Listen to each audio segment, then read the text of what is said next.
Well, welcome.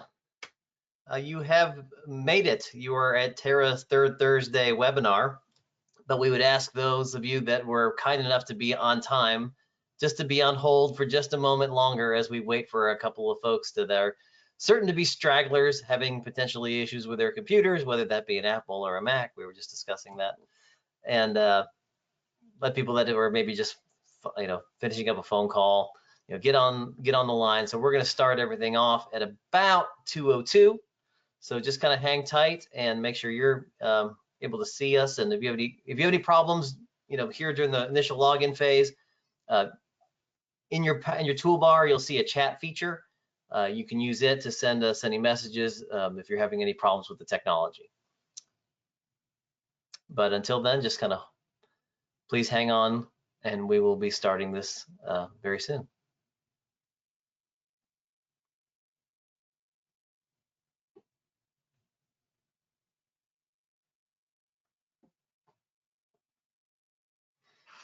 All right, looks like we have a couple more people jumping in. Again, we are live, we are on, but we are holding just for a minute or so here to allow those that are having technology issues log in.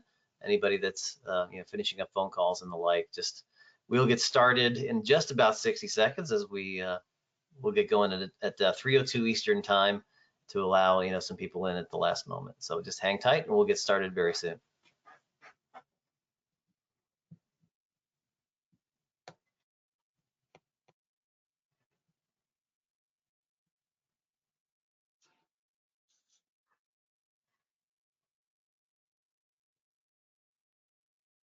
All right.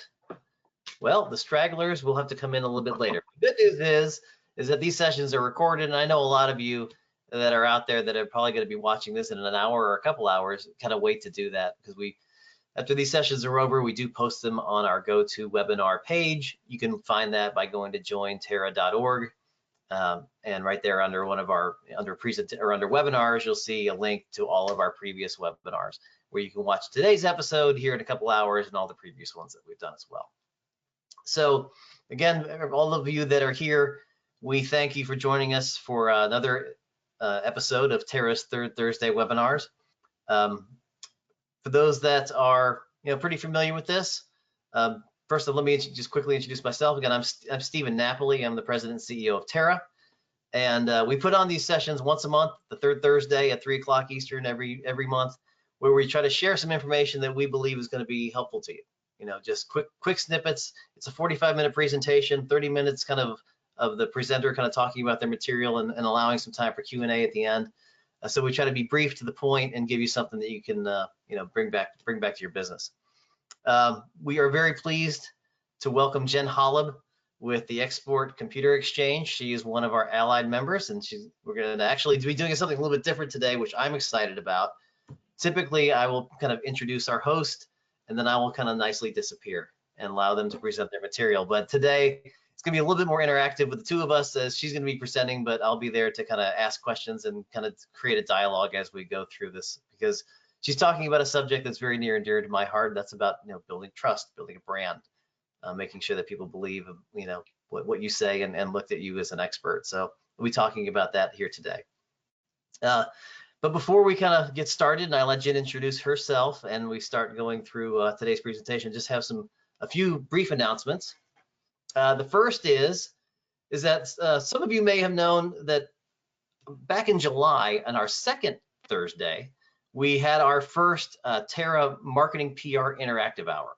And what that was a presentation like this, but instead of everyone kind of being on hold and watching, it was interactive where the people that were involved could talk and communicate to one another. So it was really exciting. It was all Terra members talking about all things marketing and an opportunity to get to know each other a little bit better. We're going to be hosting another one of those. It was backed by popular demand, so it'll be next month. It'll be, I guess that's October the 13th. We'll be sending out some information about that here in the coming days. So we're looking forward to that. Second is that we have the ITAD, or excuse me, the eScrap conference coming up next week. I'll be there. If you're going to be there, please, if you see me, come and say hello. If you want to schedule a time with me to have a quick conversation, just call me or email me. I'd love to set up a time to meet with you. Third, want to announce we do have some new members since our last meeting. That is, 2 allied members, Critical Technology Services and allprinterrecycling.com. What's interesting about both those allied members is that they're currently in process of earning their R2 certification. So once they complete that, they'll switch over to our certified recycler membership. So there'll be a couple of new certified recyclers, which brings us to our final piece of interesting news, which I'm very excited and proud of, is that Terra has now reached the level of having 100 certified facilities that are part of our network. A big accomplishment for this organization. We've now been around just 3 years. So the fact that you guys have trusted us with joining us, with being part of this network and alliance, we really appreciate it. And we're looking forward to just continued growth as the years continue. But it's a real milestone for us, and just wanted to say thank you to everyone that made that possible. So as I mentioned, today is only 45 minutes, so I'm not going to take a whole bunch of time up yammering. I'm going to flip this over to Jen and allow her to introduce herself and our subject today. So Jen, take it away. Well, hello, thank you. I'm Jen Holub, and I am the CEO and co-owner of Export Computer Exchange. I've been in the industry now for just over 10 years, and we are a value add service. So we are the ones that hold the sales arm to a lot of different ITADs. So we're the partner to them, where we take the equipment they have that's ready for reuse, and we package it together, help them price it, and offer it out to our large network. So we've been exporting since 1997. We've shipped to 75 countries, and we mainly focus on Central and Latin America, which is a lot different export type of region and relationship than the rest of the world. So that's really where we come into play in our niche, and what is really required of us is making sure that we present information really well.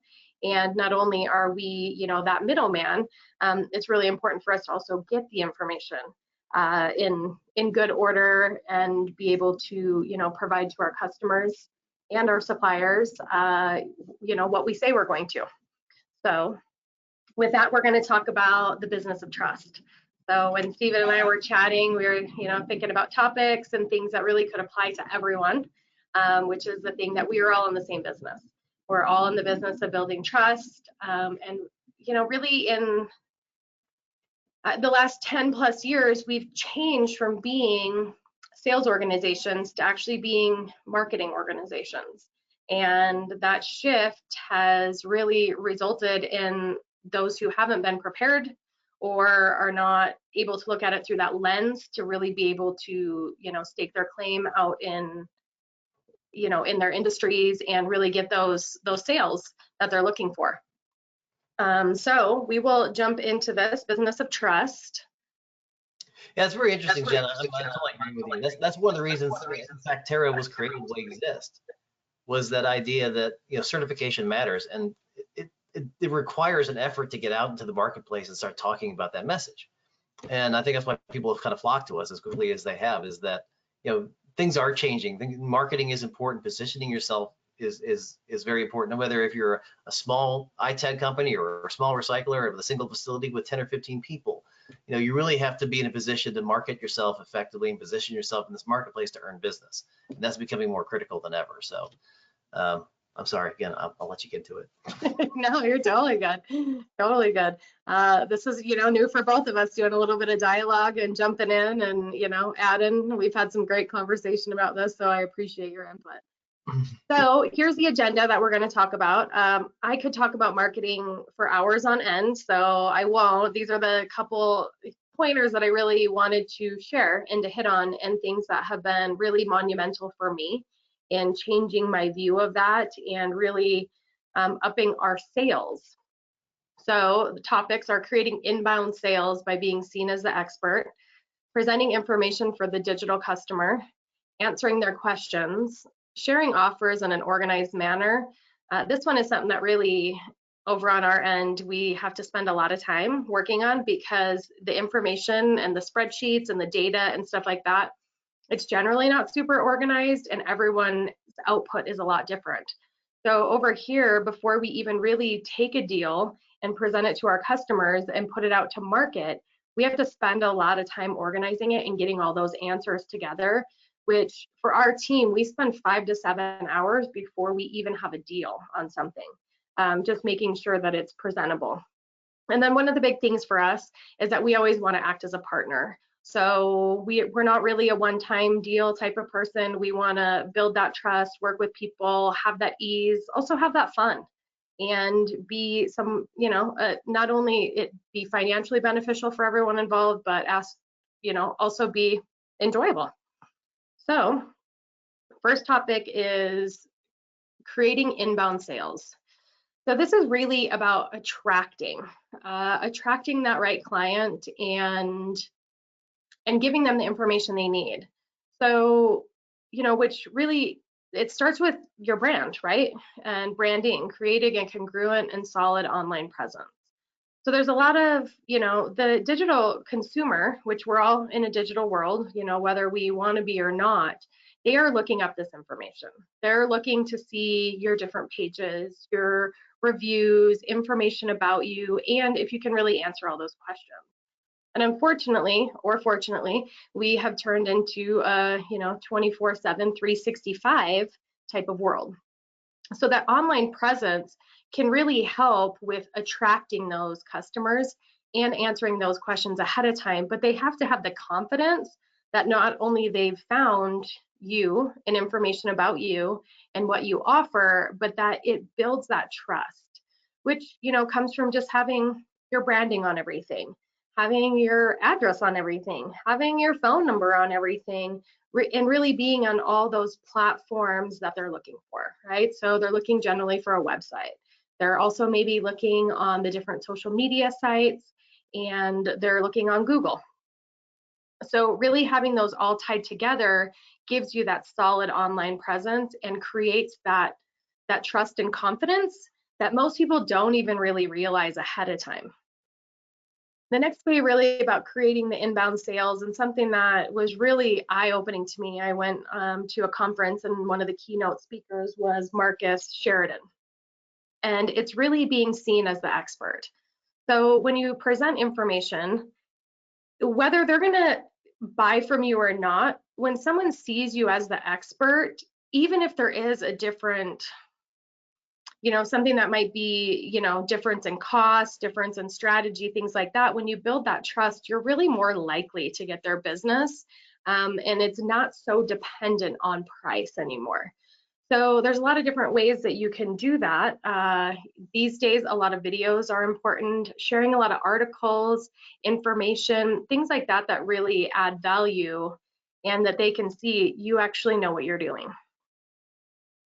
So, And Jen, I find a lot of people that that are in this business or in any business, small business especially, is that marketing can be really overwhelming. That yeah, they think I've got to do this, I got to have a video content, then I got to have all this, and it's going to cost me a lot of money. Is that they can do things as long as, like you mentioned, being clear and consistent initially. Just get everything tightened up. Make sure your website looks good. It wasn't designed for 1990. That your logo is fresh and clean. That your materials look consistent. That you're consistent with the way you put information out there, and then start building that slowly. Is make sure I think of often as somebody that's really doing this well in our industry is John Shigarian over at ERI. And he's really kind of hammering to the point that he's all about data security. So he's kind of taken that mantle as being his. Well, if we can, if each of our members are, take an idea of certification or an idea of data security, or take the idea of sustainability, and really just kind of make sure that occasionally, to start simple, that they start posting material that they find about that interesting, is going to make a big difference. I mean, you don't have to do all of this at once. You kind of build slowly, and you'll start building some momentum. Yeah, and it's definitely also knowing your strategy, right? Like, do you want to be the low cost provider? Do you want to be the high value add provider? Do you want to have the really good warranty? Do you want to specialize in having the best packaging, having the best logistics? We're all trading different things, right? So I think we talked about this before, is that our main resources as a person is your time, your money, and your bandwidth. And so You know, which of those things are you going to trade in exchange for that other person's time, money, and bandwidth? And a lot of times I see in this industry that it requires a lot of bandwidth. And that can result in people paying you lower dollars for that. So if your strategy is to maximize your dollars, you need to save people time and bandwidth. You know, if it's really just flipping and burning through stuff and you're, you know, the low cost provider, they'll take that, right? Because they'll exchange more time and bandwidth for lower money. And so knowing kind of where you're at is as well in that really can help with your strategy. Were you going to say something? No, just total agreement. Yeah, they're spot on. Great. So, you know, driving organic traffic, that's one of the things, you know, over time, algorithms have really, you know, they show what they want to show, right? So the way you can really drive organic traffic is by sharing information. So let's say, for example, and like they do in the book, Marcus Sheridan, when he got into this and started this, he had a pool company. And there's tons of options for pools. And there's tons of price points for pools. And it was in the middle of the recession. And he didn't know how he was going to save his company. And he just started sharing information, you know, so he was writing articles on it. He was putting all this stuff out. He was helping people make a really informed decision with content. And in turn, that made him and his organization be seen as the expert. And people really, their pool business survived recession. You know, something that's not required is a pool. And so it was that content and the video and really keeping that in-house can be really, really beneficial and having someone dedicated to that. So the content needs to really educate and inform, and using objective data, facts, photos, and videos. Especially, you know, for us, we're in the reuse and we are in, you know, used equipment, and there's varying degrees of grading. Although I love, you know, when the certifications came into play, that still hasn't completely solved that problem. But when I get photos and especially videos, it really helps me and my clients feel more confident in what we're getting because you can actually see it, right? And it's the digital consumers. So we had implemented adding videos into some of our stuff, and it drove our website visits over 300% in a month, in which I couldn't even really believe was true, to be honest, you know. And we just started putting videos out on our Instagram and our Facebook, which linked back to our website. You know, we're in an international business, so for us, simplicity is best because English is not the primary language. So if you were to go out and look at Export Computer Exchange, you'd probably think, oh, this is a pretty bland website, not a lot of information, just because it's really hard to, you know, write to that many languages. But we do a lot of stuff through email marketing. So for us, we translate that, we do the email marketing. That's one of the big things for us. And, you know, in the last 2 years, really kind of transformed our email system and our email campaigns and our email marketing. And we have open rates of over 40%, which is above, you know, like that's good really, is in the 20. I mean, yeah, that the people that you're talking to trust the material you're sending. That's why. Yeah, and they know what to open too. So even the thing is I could probably get higher open rates, but I title my messages so they know if they want to open that one or not, right? Because not everyone wants to open a message that has LCDs in it, but they do want to open a message that has, you know, i5 6th generation computers, you know. But I title that because it's important for me to not waste their time. And I don't like my time wasted. So that's something for me, is that's one of my resources. You know, I protect my time and my bandwidth pretty tightly. And so, yeah, when I looked, it was like 41 point something on our open rate.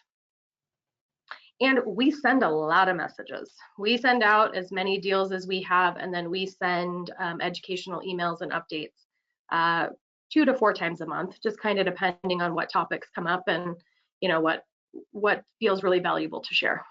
Mm-hmm.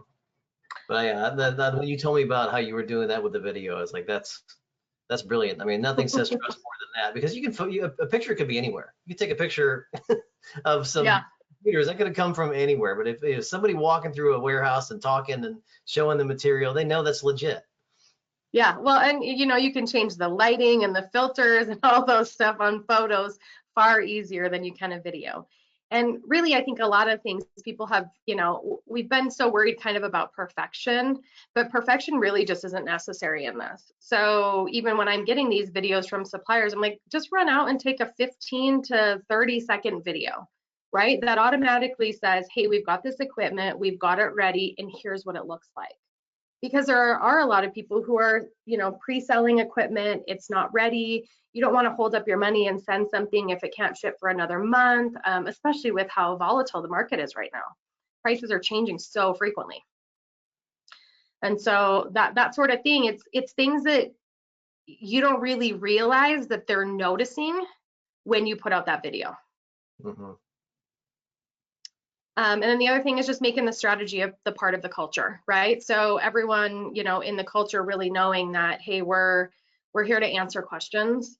We're here to really share information and really solve problems. So a lot of times, I'm sure we all do, anyone in management or with teams and lots of people they deal with, a lot of times you're being come to with problems. And really when you switch that and say, hey, what's the solution? How do we do this better? And this is one of the things that really was like, hey, we can do this better. And it leads to opportunities. Problems lead to opportunities.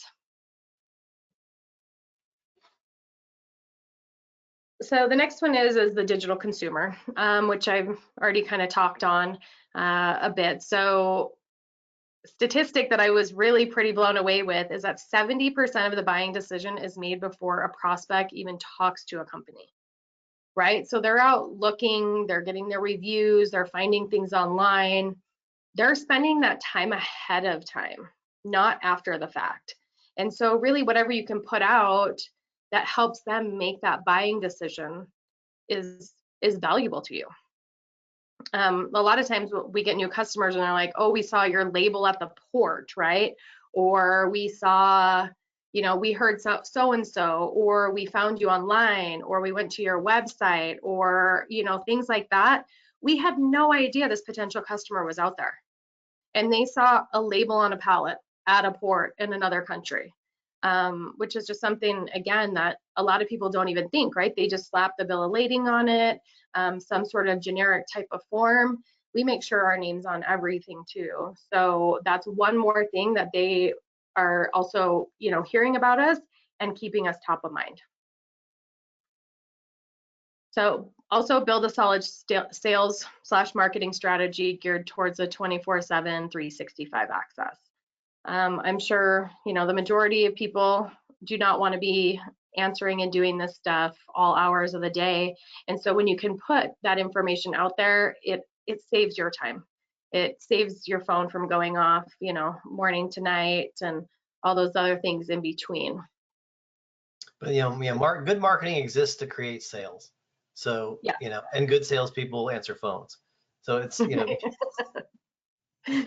gotta, if you're priming the pump and they're getting calls, they can't be complaining they're not getting enough leads. Yeah. One of the things over here that we realize is that if we don't answer a question within 30 minutes, we've pretty much lost that sale. And so that's why organizing and getting all this data ahead of time is really important for us. And so before we used to put out products and stuff, things that were available, things that were coming in before we had photos, which is now a minimum requirement over here. Because if someone asks for that or asks a question and you don't get back to them, it's done. Next thing, share, show your value and show the limitations, right? I mean, all this stuff isn't for everyone and not every customer is for you. So when you can really present those limitations or even share information on how to fix something, what may go wrong with a particular item or component, or, if it doesn't, the big thing like Chromebooks comes to mind on this, right? Chromebooks have not only flooded the market, but, their AEUs and where they can't be upgraded is a huge limitation. Huge limitation. They almost become valueless. And so, when people are presenting Chromebooks for me, I'm like, I need the model, and if you can provide the AEU, then we actually know how long this is really good for. How long will software support it? Which rolls right into the next thing, is focusing on quality, truthful data, right? We're no longer, like, bait and switch doesn't work. In some industries, we're not snake oil salesmen, stuff like that. The more that you can provide, the better chance you're going to get also that second sale, right? When you short the data or you're not totally transparent in it and it causes problems on the back end or for your client, they're probably not going to come back to you. So same thing again, answers to those potential problems. What might they encounter? Same thing like batteries. No one ever wanted to talk about batteries on laptops because you don't know how much charge they're going to hold. You don't know, if they're going to need to be replaced. That's one of the things that, it's an issue. If you buy a laptop, you're buying something because you want it to be portable. You're not buying it because you want to be plugged in all the time. So sharing those details, photos, videos, once again, on the digital consumer.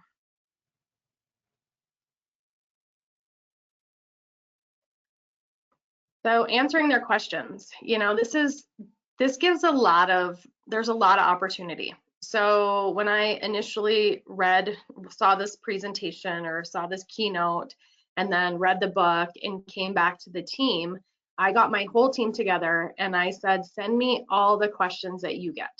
What are the questions that you regularly get from clients or suppliers or freight forwarders or anyone else who's really involved with us, right? Banking stuff, things like that. And when I asked the question, everyone maybe came up with one or two things. When we ended up putting together the whole list, we had over 50 items of topics, of things that we can share with people, of things that are their concern, questions that come ahead of time, right? So when you can answer those questions before they even come up, that helps with your trust as well. And that also helps with your time management. Mm-hmm. Yeah, and part of the sales process, it's overcoming stalls and objections. I mean, if you're prepared to answer questions, if you're just prepared to give a price and take an order, that's not sales. That's order taking. But if you're going to be, actually diving into and uncovering opportunities with a potential client, you need to be asking good questions. Yeah, and one of the things I find a lot in this industry is, pricing and costs. People don't want to put out a lot of information on that.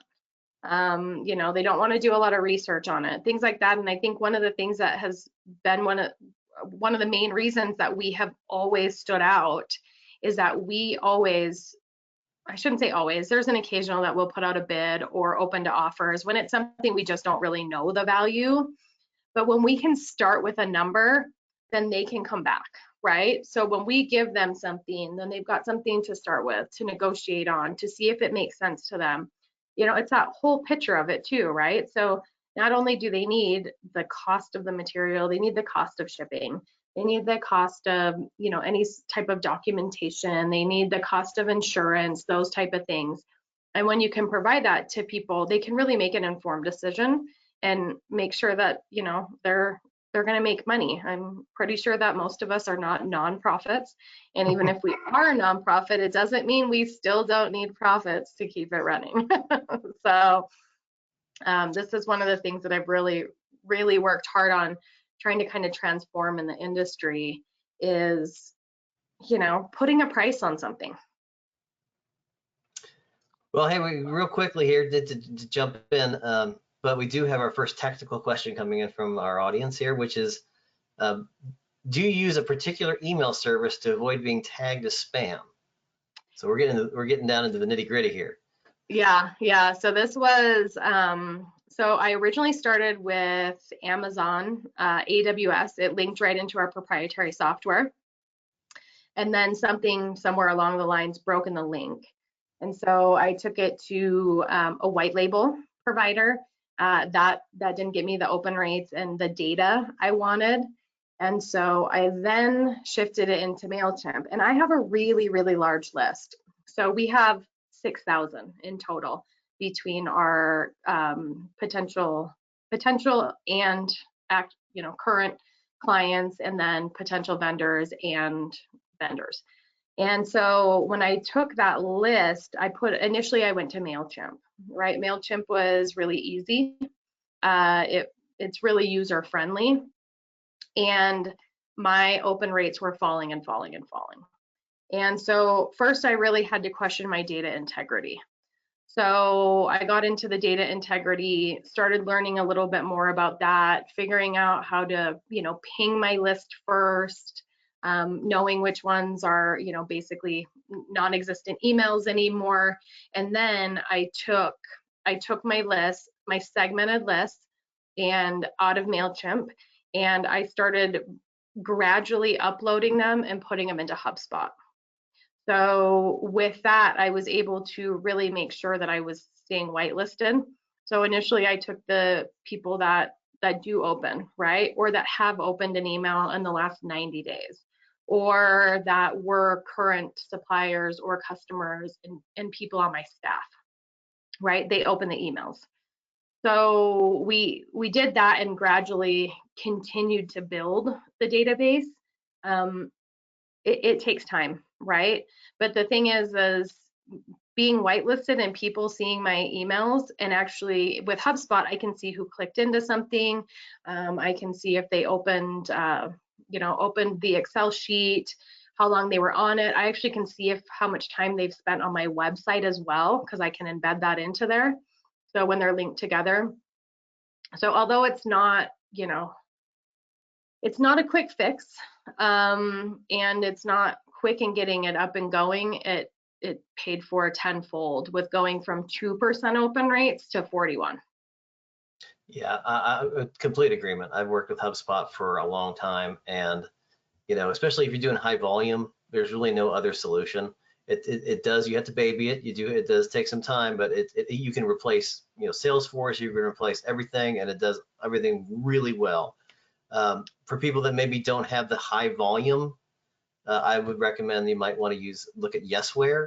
Yesware is a different kind of service that you can send up to like 500 or 600 emails a day max, but it hits your own like personal email generator. So your own email, so it's not going through a third party. That's why it's kind of limited, but it's always coming from you, so it doesn't get tagged as spam like some of the others do. But yeah, I'm with you. HubSpot or Yesware for smaller batches. Yeah, getting whitelisted has become a task in itself. It's an art. Definitely an art too. I've done it with multiple. I also have a marketing company, and had to do it with different clients who I work a lot in the health and wellness space, and that's kind of our niche as well. And a lot of that stuff is flagged, and we've had to make a lot of moves on that as well, just to make sure that they're not going into spam all the time or even being blacklisted. Well, thanks, Mike. Appreciate the question. All right, so back to questions, right? Objectively compare and give versus data. A lot of people don't want to do comparisons, and a lot of people aren't really good at comparisons. Like, think about when you go out onto a site and they've got that table that's got the check marks, right? We offer this, this, this, and this. Our competition offers this, and they've got, red and all that stuff on there. But that became in existence because that's really what people are thinking about, right? They're thinking about, why would I choose this solution over this solution? So if you can really put that out there and give objective data, it is really, really valuable for your inbound sales and to your clients. So that's one, you have to be really careful with, because it's hard to not be biased, right? We all know what value we bring. We all, know what service that we're superior to others on. But when you're doing that comparison and the versus data, it's something that really needs, some really serious thought, besides that little table that says all of ours are green boxes and all of theirs are red. Then also use your reviews, good and bad, right? Same thing. Problems are opportunities to grow. It's also ways to share data, right? When you've got a bad review or someone that's not happy, that's a good time to maybe address that or even look at the systematic issue. You know, what's behind it? How did this happen? Why did this happen? How can we do better? And just like salespeople do, you know, you ask for referrals, ask for people to do reviews as well. Yeah. Presentation of offerings. So this has been, you know, scattered throughout the presentation, but, you know, it's really that presenting the data to meet their needs. That's probably one of the things that's the biggest thorn in my side, is the way I get all these data, right? I mean, the other day I got 55 spreadsheets to put into one 40-foot container. That took one of my staff members a day and a half to put together, right? And then I get other people who are just blasting me every single list they have. And I'm like, hey, my minimum order is this. My type of equipment is this. Please, like, I just don't open your email, right? You're the last person to open if I have time in that day, because their data does not meet my needs. Or their offerings don't meet my needs, same sort of thing, right? So it's really important to save your consumers time, be congruent, be consistent, and be right to the point. I love when I get an email that's, you know, organized. It tells me what the subject is. It gives me even just a little snapshot of what's in it. So when I send out emails, it tells you the quantity and what the product is, so you know if you even want to open that. Mm-hmm. And then there's a summary, and then they can open the spreadsheet. I mean, summaries are so valuable and so underutilized. You know what you're sending out, you know what you're offering. You put that one liner at the top and really save that person's time and make sure that it's right for them. Be transparent. Yeah, I think of all the stuff you said, the part that's rung with me the most is trust starts with appreciating other people's time. You know, I always, when I call somebody for it's a sales call, trying to get them to join or trying to work on a relationship, I always ask them, hey, I know you're very busy, but do you have 5 minutes to talk? If I've only got 5 minutes, or do you have 10 minutes to talk? If I know it's going to take 10 minutes, just acknowledging people's time is a big deal. And then when people don't do that to you, you put them on the back burner. So, Yeah. I think that's a perfect example. If people aren't sending you information that you can use, they're just blasting you the noise, you're gonna, tune them out. Yeah, I mean, I get around 200 emails a day. Of those, I really probably dig into about 10. The partner, I'll do a lot of their work because that's, how our relationship is built, and financially it makes sense for us and our team. The other people, I'm like, I'm sorry, I'm just not, and I've went back to them and I've shared that information, and they don't want to change their procedure, and I just don't have the time and I can't put my staff on it. Also being transparent, right? That's pretty, been through that. Share information, don't sell. Create confidence, and really quality over quantity. Kind of really ties into that whole, topic we were just talking about, is quality data really saves people time. And if they want the quantity and they want all the back end stuff, they'll ask for it. Oh, Jared Guild, one of our attendees, just dropped in just to say, treat others the way you want to be treated. I think that's a pretty good rule of thumb. Yep. All right. Okay, then, so here's presentation of offerings. I continued this. I put this together based on, items, right? What information is really necessary for someone to make an informed decision? So I know not everyone is, in an ITAD or presenting this information, so I don't want to spend a lot of time on it, but everyone's welcome to the presentation. You do share that out on your site as well? Do they get access to it? Okay. Mm-hmm. And I've got more. These were just kind of the main ones, and something I just wanted to put out there is, when you're making an offering to someone, any of these things with asterisks, don't leave that information out. It is dependent on the price, and if you leave that information out and people have to make a decision with limited information, they are going to price it and decide based on the lowest, right, the lowest value, or assuming that it's not part of it. Right? So this is really ways to increase and increase the amount of money you get. Is the more you provide, the better decision they can make. And when they can make a better decision and they know it's right for them, they can pay more money.